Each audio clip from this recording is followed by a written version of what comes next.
الحمد لله والصلاة والسلام على رسول الله وعلى آله وصحبه وسلم. maanta aniga oo ku hadlaya magaca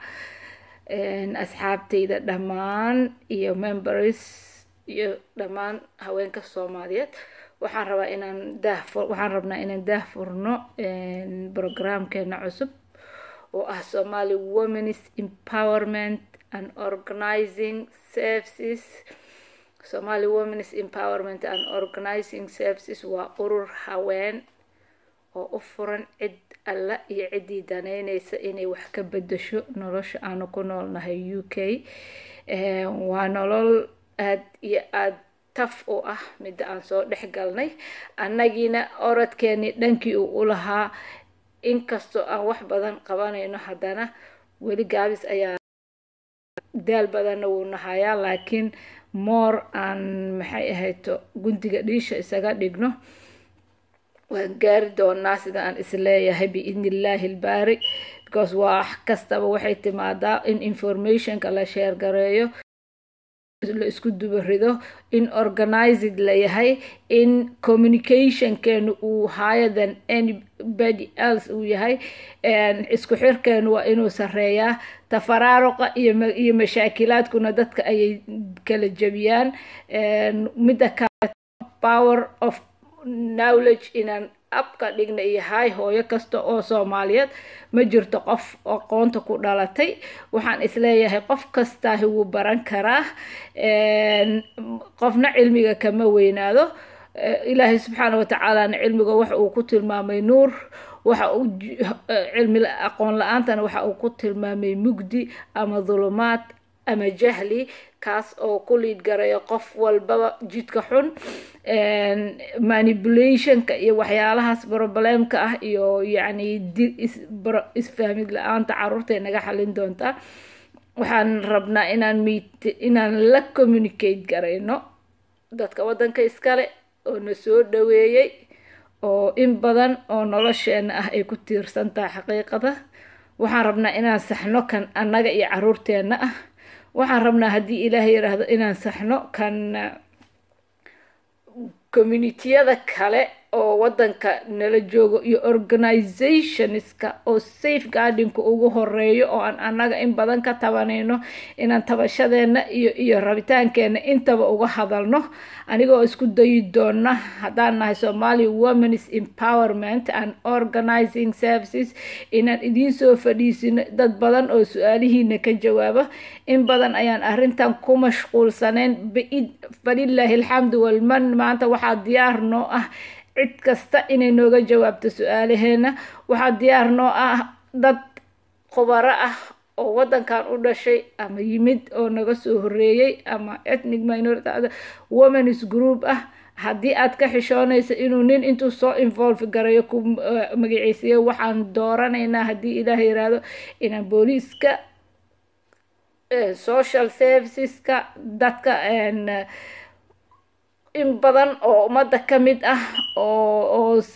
ka tabanayna wax inaan hornimaado isla markaana su'aalaheena aan weydiino iyaga oo si hufan nooga jawaabaya yani waxyaalaha aan haysano waa waxyaalaha basic ah maadaama aan wadan aad u dhibaato ay haysato wadankeena kuna habsatay in badan waxa hadda marka aan halkan nimid waxaan la qabsanay noloshii yani basic needs oo yani cunto iyo cabitaan iyo xirasho iyo iskuul aadid iyo iskuulada in badan oo howlo ah ayaa jiro oo aanan ogeyn wax badan marka si aan u ogaano waa inaan annaga wax badan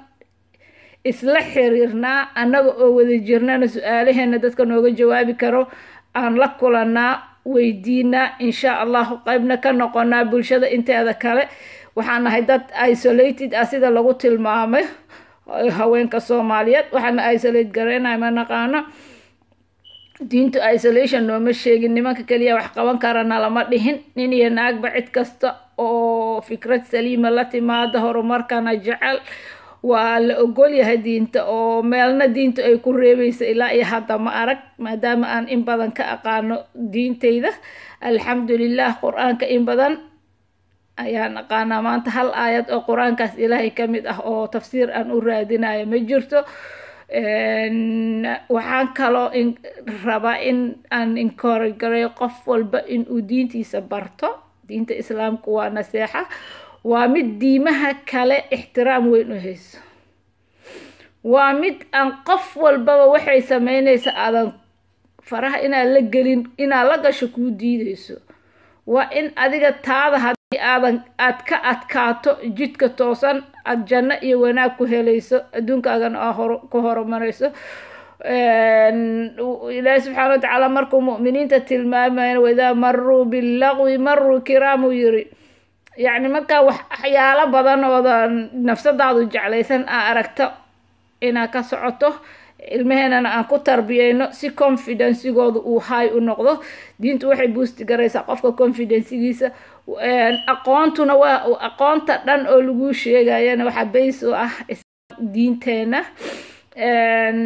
waxaa sharafta iyo cizada oo dhan iyo good communication skills ani meesha aan kasoo bartay waa diinta. qof ali qofka diintiisa yaqaanana ma dhumo. yahdii bihi allahu man ittabaca ridwaanahu subul asalaam, sida ilaahi subxaana watacaala uu sheegay. waxaan rabaa maanta inaan ka hadlo reality of FGM-ka iyo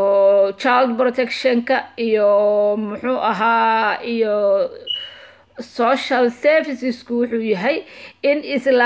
islaamka ayaa social serviceska social careka base u ah. sababtoo ah ilaahay subxaana watacaala waa ogtihiin hooyada waxa uu yiri ha loo sameeyo, gabadha waxa uu yiri iyo wiilka isqabaha ku noolaadaano, nabadda iyo qoyska horumarkiisa sida islaamku u sheegay waad garanaysaan. waxaa kale oo aad garanaysaan waxaan rabaa inaan xaqiiqada FGM-ta ka hadlo ama female genital mutilationka waxa ay dhahaan cidaan oo laydinka kari la ayaa hadda dad badanaa lagu xirayna aan maqlaayo in la isku xira ma aha. arrintaas iyo wixii la mid ahba waxay tahay inaan ka istaagno, sababtoo ah gudniinka fircooniga ah. waa naqaanaa fircoon cidda uu ahaa. fircoon wuxuu ahaa ninka ugu xun ee ifkaan wanaagga ilaahay subxaana watacaala uu siiyey akhlaaq xumo ku bedelay, caasinimo ku bedelay, dulmigiisa uu gaaray heer uu yiraahdo ilaah aan aniga ahayn ma jiro. fircoon waxa uu ahaa nin laaya wiilaash. waxaa loo saxaradiisu ay u sheegtay fircoon in ay ka qaadi doonaan meesha uu boqortooyadiisa ay la wareegi doonaan dadkan la yiraahdo reer banu israa'iil oo nabiyullaahi muusa calayhi salaam uu ka dhashay. wiil ayaa kaa qaadi doona reerkaas ka dhashay. markii la yirina fircoon waxa uu go-aansaday inuu laayo wiilasha xilligaas la yiri wiilka dhalan doona ayaa kaa qaadayo. laakiin ilaahay subxaana watacaala wax ali wuxuu uu go-aamiyo way go-aansan tahay. inama amruhu idaa araada shayan an yaquula lahu kun fayakuun. way ahaanaysaa. fircoon wuxuu go-aansaday inuu dilo wiilashii xilligii nabiyullaahi muuse la abuuray calayhi salaam. ilaahay qofkuu dilo unbaa dhimanaya, qofku ugu talagalo inay arlada uu makansiyana way helaysaa. fircoon wuxuu go-aansaday inuu laayo wiilashaas. mar aliya markuu go-aansaday inuu wiilashi laayo wuxuu is yiri waxaad xal u raadi marka naagahan ayagana ayay dareemin in nin uu ka maqan yahay. si dareenka gabadha uu u dilo ayay tahay qayb ka mid ah dhibaatooyinka uu gabdhaha xilligaas joogay uu kula kacay. desaynkaas oo gudniinka ah gabdhaha islaamku waa mamnuuc. waxaan kasoo shaqeeyay Saudi Arabia anoo weydiiyey in badan oo ka mid ah dhakhaatiirta islaamka. weliba isbitaalka aan ka shaqeynay waxaa iska lahaa nin dhakhtar ah oo diintana aada ugu wanaagsan oo jagooyin badanna kasoo qabtay wasaaradda caafimaadka oo Saudi Arabia. Dr. Khalid Abdulmadlub wuxuu yiri waxaas wax raad iyo saan islaamka kule ma aha, laakiin waxaa isticmaalay ninka la yiraahdo fircoon oo ugu talagalay inuu gabdhaha rabitaankooda nin xagga ragga ah uu ku baabi'iyo. sidaas darteed ummadda Soomaaliyeed oo ku dhaqan UK iyo kuwa caalamka dhammaan ku dhaqan waxaan uga digaynaa oo uga digaynaa haddaan nahay Somali Women's Empowerment and Organizing Services wuu batay dad lagu qabtay ayaa jiro gudniinka fircooniga ah lagu xiraa jiro ilmihii kala lagu baylihiyay dhibaatadii badatay waxa laga celinayana waxa way gabadhaada cadaabin waxaan ka sheekayn doonaa in badan oo kamid ah dhibaatooyinka uu u geysto gudniinku gabdhaha khaasatan marka lagu gudo in badan oo dhibaato ah oo noloshu ay leedahay ayay hooyada gabadhu la kulantaa taasoo aan anigu in badan ka ogaa ilaa iyo waqti badan ayaan ku soo jiray caafimaadka waxaan ka soo shaqeeyay Soomaaliya shaqooyin badan oo ka soo qabtay Saudi Arabia sidoo kale haddana waxaan ahay welina aan baranaya health and social care-ka anoo ka bartay Open University anoo ka bartay ilaa iyo management iyo leadership-ka wadankan oo health and social care-ka ku bartay brothers and sisters walaalahayga Soomaaliyeed dhamaan waxaan uga digaynaa gudniinka fircooniga waxay tageen dadkan iskama soo kaadhihin waa lagu xiraa laakiin cidaan markay sharciga sameynayaan in badan oo waxay sameeyaan dabagal ah inay diinta ku xadgudubkeeda ay ka fogaadaan darteed waxay la kulmeen culamaa'ul islaam wadanka kuwa joogo marka waxa la yiri waxaas diinta iyo raad iyo saanku malah waa abuse waa dhibaato taasoo go'aamiyay ninkii يعني شركة حتى مثلا كبضن وسمي أنا بإلهي أو يري وأشد العذاب قال كاس قفت ربط إني راعدنا ويسمين كرتا جدنينك هذا يسمي سنة تلابوينك أو عالمي أحيا لولا تيكسن دونا لكن فضلا دين تشققكم لها أنا وحي دين تنوغتي من دالك مصر سياس درتت أيا وحي قوان أي نوغتي من أنا دين أهان دقن كودي نوغو صدرين diinteena raadiyaysan kuma laha ka istaag fadlan gudniinka adoo mahadsan wama tawfiiqina illa billah wa salaamu alaykum wa rahmatullah